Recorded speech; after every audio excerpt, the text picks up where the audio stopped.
Hello students, स्वागत है आपका हमारे नए वीडियो में। तो आज हम शुरू करने जा रहे हैं क्लास 9 का जीव विज्ञान का टिश्यू चैप्टर, ओके, जिसे हम बोलते हैं उत्तक। तो ये हमारा फर्स्ट लेक्चर है इस चैप्टर का। तो चलिए शुरू करते हैं। अध्याय 6 उत्तक टिश्यूज, यानी कि एनसीईआरटी का ये चैप्टर है। क्लास 9 का 6th चैप्टर है जो कि है टिश्यूज। सबसे पहला आता है प्रस्तुति, यानी कि आज की क्लास में हम क्या क्या पढ़ेंगे। तो सबसे पहला जो हम आज की क्लास में डिस्कस करने जा रहे हैं वो है उत्तक की परिभाषा। कि जो ये उत्तक अध्याय है, उत्तक आखिर होता क्या है, उसकी परिभाषा देखेंगे। उसके बाद हम जानेंगे कोशिकाएं और जीवन की बुनियाद। फिर हम देखेंगे उत्तक के विशेषताएं और उदाहरण। उसके बाद एक कोशिकीय बनाम बहुकोशिकीय जीव, यानी कि यूनिसेलुलर और मल्टी सेलुलर के बारे में जानेंगे। फिर हम उत्तक का महत्व जानेंगे और उसके बाद कुछ वही परिचय में ही उत्तक की खोज और विज्ञान के बारे में जानेंगे। चलिए, सबसे पहला आता है उत्तक की परिभाषा। उत्तक की परिभाषा वे कोशिकाएं जो आकार व संरचना में समान हों, एक जैसा कार्य करती हूँ, मिलकर एक उत्तक यानी कि टिश्यू का निर्माण करती हैं। ठीक है, उत्तक विशेष कार्य को दक्षता से करते हैं। तो यहाँ पर आप समझिए कि जो उत्तक की परिभाषा दिया गया है, जैसे कि जब बहुत सारी कोशिकाएं जो देखने में एक जैसी हों और एक जैसा कार्य करती हों, एक साथ जैसे कि संगठित होकर काम करती है, ठीक है, तो उसे उत्तक कहते हैं। अब समझिए, जो उत्तक होती है वो हमें यह सुविधा देते हैं कि एक ही तरह का काम एक साथ कई कोशिकाएं करें, जिससे कि वह कार्य तेज, कुशल और प्रभावी हो जाए। जैसे कि कई कारीगर मिलकर एक ही काम, मतलब कि एक ही तरह का यदि काम करें तो वह काम क्या होगा, काम जल्दी हो जाएगा और अच्छे से हो जाता है। तो यही सिद्धांत क्या उत्तकों में भी होता है।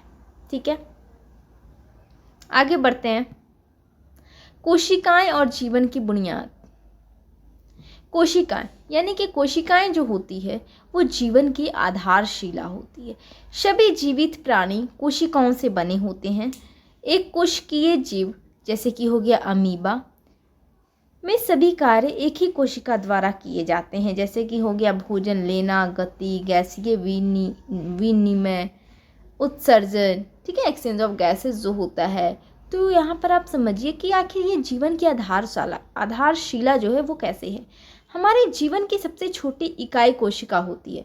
हर जीव चाहे वह छोटा हो या बड़ा हो उसी से बना है। एक कोशिकीय जीवों में जैसे कि अमीबा या पैरामीशियम सिर्फ एक ही कोशिका होती है, लेकिन वही अकेली कोशिका सभी काम खुद करती है, जैसे कि भोजन लेना हो गया, चलना हो गया, सांस लेना हो गया, अपशिष्ट बाहर निकालना हो गया। इसका मतलब है कि इतनी छोटी सी कोशिका में जीवन के लिए जरूरी सारे कार्य करने की क्षमता होती है। ठीक है, जो भी जीवन के लिए जो जरूरी कार्य होती है उस सभी कार्य करने की क्षमता होती है। यह हमें दिखाता है कि कोशिका कितनी शक्तिशाली और ज़रूरी होती है। आगे देखते हैं। आगे है बहुकोशिकीय जीवों में श्रम विभाजन। ठीक है, बहुकोशिकीय जीवों में लाखों कोशिकाएं होती हैं। अधिकांश कोशिकाएं एक विशिष्ट कार्य के लिए अनुकूलित होती है। कार्यों का बांटना ही श्रम विभाजन कहलाता है। इससे शरीर का कार्य अधिक दक्षता से होता है। तो देखिए, ये जो बहुकोशिकीय जीवों में श्रम विभाजन की बात की गई है, तो जब हम बहुकोशिकीय जीवों की बात करते हैं, जैसे कि हो गया इंसान, पेड़ या फिर जानवर, तो उनके शरीर में लाखों करोड़ों कोशिकाएं होती है। हर कोशिका को एक विशेष कार्य के लिए अनुकूलित किया जाता है। उदाहरण के लिए आप ले सकते हैं, जैसे कि कुछ कोशिकाएं सिर्फ पोषण पहुंचाने के लिए होती हैं, कुछ केवल जानकारी भेजने के लिए। तो यही होता है श्रम विभाजन, जहां हर कोशिका एक खास काम करती है, जिससे कि शरीर का हर कार्य ज़्यादा कुशल और तेज़ी से हो पाता है। बिल्कुल वैसे जैसे किसी फैक्ट्री में हर मजदूर को अलग काम सौंपा जाता है। ठीक है, तो आप ये समझ गए होंगे। आगे देखते हैं, मानव शरीर में श्रम विभाजन किस प्रकार से होता है। पेशीय कोशिकाएं सिकुड़ती व फैलती हैं जिससे गति होती है।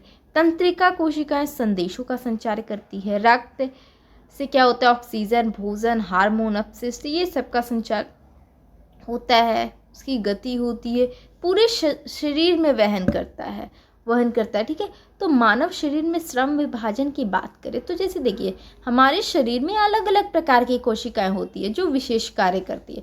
जैसे यहाँ पर मैंने बताया है कि पेशीय कोशिकाएं यानी मसल सेल्स, तो ये शरीर को गति देने के लिए सिकुड़ती है और फैलती है।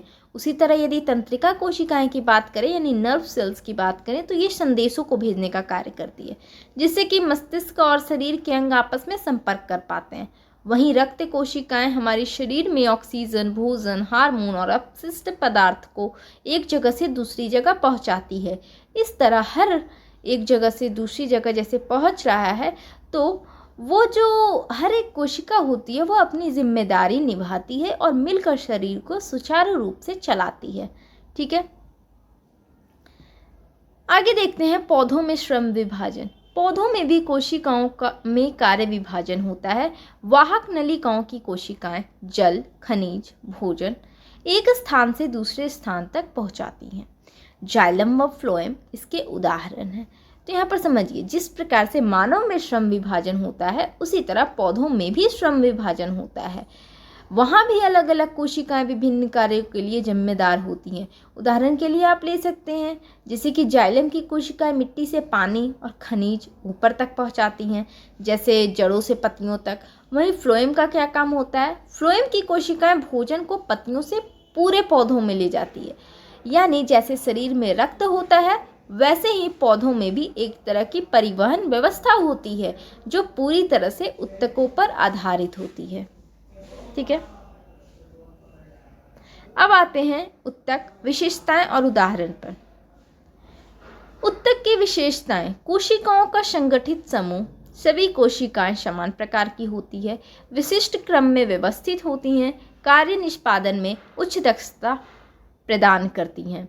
तो देखिए, ये जो उत्तक की विशेषताएं यहाँ पर आप देख रहे हैं, तो उत्तक एक ऐसा समूह होता है जिसमें सभी कोशिकाएं एक जैसी यानी कि एक जैसे प्रकार की होती है, किसी खास उद्देश्य के लिए एक क्रम में व्यवस्थित होती हैं। ये कोशिकाएं मिलकर किसी विशेष कार्य को अधिक दक्षता से करती हैं, इससे कि शरीर में काम बहुत आसान हो जाता है और ऊर्जा की भी बचत होती है। यही जो होता है, यही उत्तक की सबसे बड़ी खासियत है, दक्षता और संगठन। ठीक है, एक साथ मिलकर और दक्षता के साथ। आगे आते हैं उदाहरण में। मानव में आ जाता है रक्त यानी ब्लड, पेशीय उत्तक, मस्कुलर टिश्यू, तंत्रिका उत्तक, नर्वस टिश्यू। पौधों में बात करें तो जाइलम, फ्लोएम। ठीक है, तो उदाहरण में यही दिया गया है कि अगर हम उत्तकों के उदाहरण देखें तो हमें इंसानों में रक्त, पेशीय उत्तक और तंत्रिका उत्तक मिलते हैं। तो ये सभी शरीर के अलग अलग कार्यों में भाग लेते हैं। वहीं पौधों में देखें तो जाइलम, फ्लोएम, पैरेन्काइमा जैसे उत्तक होते हैं जो पानी, भोजन के परिवहन और पौधों के अंगों को सहारा देने में मदद करते हैं। यानी कि हर जीव जो होता है, जितने भी जीव है, तो हर जीव की जरूरत के हिसाब से अलग अलग उत्तक विकसित होते हैं। आगे आते हैं एक कोशिकीय बनाम बहुकोशिकीय जीव। ये रहा आपका डिफरेंस। विशेषता है कि कोशिका की संख्या कितनी होती है। एक कोशिकीय जीव में एक होती है, बहुकोशिकीय जीव में अनेक होते हैं। कार्य विभाजन की बात करें तो एक कोशिकीय जीव में कार्य विभाजन नहीं होता है क्योंकि एक ही जो कोशिका है वही सारा कार्य करती है, और बहुकोशिकीय जीव में कार्य विभाजन होता है। ठीक है, उत्तक की उपस्थिति एक कोशिकीय जीव में नहीं होती है क्योंकि अनेक कोशिका मिलकर उत्तक बनाती है। तो एक कोशिकीय जीव में एक ही कोशिका होती है तो उत्तक यहाँ नहीं होते हैं, बहुकोशिकीय जीव में उत्तक होते हैं। उदाहरण में आप ले सकते हैं, एक कोशिकीय जीव में आता है अमीबा, पैरामीशियम। बहुकोशिकीय जीव में आता है मानव, पेड़, कुत्ता।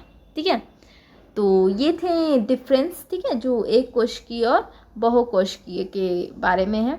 चलिए, ये जो जो भी आपने यहाँ पर डिफरेंसेस देखा, जैसे कि जब तुलना करें एक कोशिकीय और बहुकोशिकीय की, तो एक कोशिकीय जीव जैसे कि अमीबा में सिर्फ एक कोशिका होती है जो सब कुछ करती है, लेकिन बहुकोशिकीय जीव में लाखों कोशिकाएं होती है जो अलग अलग कार्य करती हैं। तो उनमें जो उत्तक होता है तो वो उसका कार्य विभाजन होता है, जिससे उनका शरीर और जीवन अधिक जटिल और व्यवस्थित होता है। एक तरह से कह सकते हैं कि एक कोशिकीय जीव ऑल इन वन होते हैं, जबकि बहुकोशिकीय जीव टीम वर्क से चलते हैं। ठीक है, आगे आते हैं उत्तक का महत्व। उत्तक क्यों आवश्यक है? शरीर में अनेक कार्य एक साथ संपन्न होते हैं। यदि हर कोशिका हर कार्य करे तो कार्य में अराजकता होगी। उत्तक व्यवस्था कार्य को विभाजित करके दक्षता बढ़ाते हैं। यह विकास, ग्रोथ, मरम्मत, रिपेयर और नियंत्रण यानी कि कोऑर्डिनेशन में सहायक होता है। ठीक है, तो इसकी हम इम्पोर्टेंस की बात कर रहे हैं। ठीक है, उत्तक आखिर इतना इम्पोर्टेंट क्यों होता है, क्यों आवश्यक होता है, तो हम जानेंगे कि अगर हर कोशिका हर प्रकार का काम करने लगे तो शरीर में गड़बड़ी हो जाएगी, कोई भी कार्य ठीक से पूरा नहीं हो पाएगा। इसीलिए उत्तक ज़रूरी है ताकि काम बटा रहे और हर उत्तक अपने काम में विशेषज्ञ हो। इससे क्या होगा, शरीर में जो विकास होता है, जो शरीर में विकास, मरम्मत और नियंत्रण जो होता है वो संभव हो पाता है। यही वजह है कि जीवों में उत्तक होना एक अनिवार्य व्यवस्था है। ठीक है, बहुत ज़्यादा इम्पॉर्टेंट है। अब आते हैं उत्तक की खोज और विज्ञान के बारे में। उत्तक की खोज। उत्तक शब्द फ्रांसीसी भाषा के शब्द टिश्यू से निकला है, जिसका अर्थ होता है संरचना या बनावट यानी कि टेक्सचर। उत्तकों की पहचान सबसे पहले पौधों में हुई थी। मार्सेलो मालपिगी, ठीक है, मार्सेलो मालपिगी को उत्तक विज्ञान यानी हिस्टोलॉजी का जनक माना जाता है। तो यहाँ पर देखिए ये जो डिस्कवरी है, ठीक है, उत्तक की जो खोज है, तो उत्तक जो शब्द है वो उसकी उत्पत्ति वही टेक्सास सबसे हुआ था। ठीक है, इसका मतलब जो होता है ना कि कोशिकाएं जो होती हैं वो एक दूसरे से जुड़कर एक बुनावट बनाती हैं। सबसे पहले उत्तकों की पहचान पौधों में हुई थी और जिस वैज्ञानिक को हम उत्तक विज्ञान का जनक मानते हैं उनका नाम है क्या, मार्सेलो मालपिगी। ठीक है, उन्होंने उत्तकों की महत्ता को सबसे पहले पहचाना था। आगे आते हैं उत्तक विज्ञान के बारे में जानते हैं। हिस्टोलॉजी। हिस्टोलॉजी वह विज्ञान है जिसमें उत्तकों की बनावट, प्रकार और कार्य का अध्ययन किया जाता है। यह शाखा जीव विज्ञान, चिकित्सा और कृषि में अत्यंत उपयोगी है। तो देखिए हिस्टोलॉजी के बारे में यदि जानें यानी उत्तक विज्ञान की, तो ये एक ऐसी शाखा है जिसमें हम उत्तकों की संरचना, उनके प्रकार और उनके कार्यों का अध्ययन करते हैं। यह जो विषय है वो खासकर चिकित्सा, जैव विज्ञान, ये जो ये शाखा है वो किस में ज़्यादा उपयोगी है, खास करके चिकित्सा हो गया, जैव विज्ञान हो गया, फिर से हो गया कृषि हो गया, तो इन सभी में बहुत ज़्यादा उपयोगी होता है। डॉक्टरों और वैज्ञानिकों को शरीर की गहराई तक समझने के लिए उत्तकों का ज्ञान ज़रूरी होता है। ठीक है, क्योंकि उत्तक ही हैं जो शरीर के कार्यों की नींव है। ठीक है, आगे आते हैं याद रखने योग्य बिंदु यानी कि क्विक रिकैप कर लेते हैं। कोशिकाओं का संगठित समूह को हम लोग उत्तक बोलते हैं। उत्तक यानी कि विशिष्ट कार्य में दक्ष। दक्ष यानी दक्षता, एफिशिएंसी, एफिशिएंट होना। बहुकोशिकीय जीवों में कार्य विभाजन, जीवन की दक्षता। मानव व पौधों में अलग अलग प्रकार के उत्तक पाए जाते हैं। तो यहाँ देखिए ये जो क्विक रिकैप में आप यहाँ देख रहे हैं कि एक बार जल्दी से दोहरा लेते हैं कि कोशिकाओं का समूह मिलकर उत्तक बनाता है। उत्तक किसी विशेष कार्य में दक्ष होते हैं। बहुकोशिकीय जीव जो होते हैं उनमें कार्यों का विभाजन उत्तकों की मदद से होता है, जिससे कि जीवन ज़्यादा व्यवस्थित और कुशल बनता है। फिर चाहे इंसान हो या पौधा, सभी में अलग अलग प्रकार के उत्तक मौजूद होते हैं जो उन्हें जीवित रखने में मदद करते हैं। चलिए अब आता है निष्कर्ष। निष्कर्ष, इसके कुछ मुख्य बिंदु हैं, यहाँ पर आप देख लीजिए। बहुकोशिकीय जीवों में श्रम विभाजन आवश्यक है। कोशिकाएं एक साथ मिलकर उत्तक बनाती हैं। उत्तक विशेष कार्य को अधिक प्रभावी ढंग से संपन्न करते हैं। उत्तक जीवों की कार्यात्मक और संरचनात्मक इकाई है। तो यहाँ पर देखिए अंत में हम यही समझते हैं कि बहुकोशिकीय जीवों में श्रम विभाजन क्यों जरूरी है, क्योंकि इससे कार्य की कुशलता बढ़ती है। कोशिकाएं मिलकर उत्तक बनाती हैं और उत्तक मिलकर किसी कार्य को बहुत बेहतर तरीके से पूरा करते हैं। तो उत्तक ही जीव के शरीर की संरचना और कार्य का आधार होते हैं।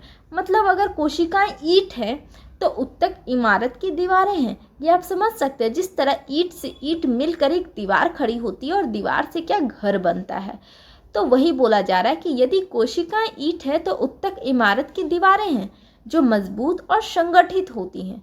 ठीक है, तो ये निष्कर्ष था। अब आते हैं संक्षेपण की आज की क्लास में हमने क्या क्या पढ़ा। हमने देखा उत्तक की परिभाषा, हमने पढ़ी कोशिकाएं और जीवन की बुनियाद, उसके बाद हमने उत्तक की विशेषताएं और उदाहरण देखी, उसके बाद एक कोशिकीय बनाम बहुकोशिकीय जीव के बारे में देखा, फिर उत्तक का महत्व पढ़ा और फिर उत्तक की खोज और विज्ञान के बारे में जाना। ठीक है, तो फिर धन्यवाद, मिलते हैं हम लोग अगले वीडियो में। Okay, thank you.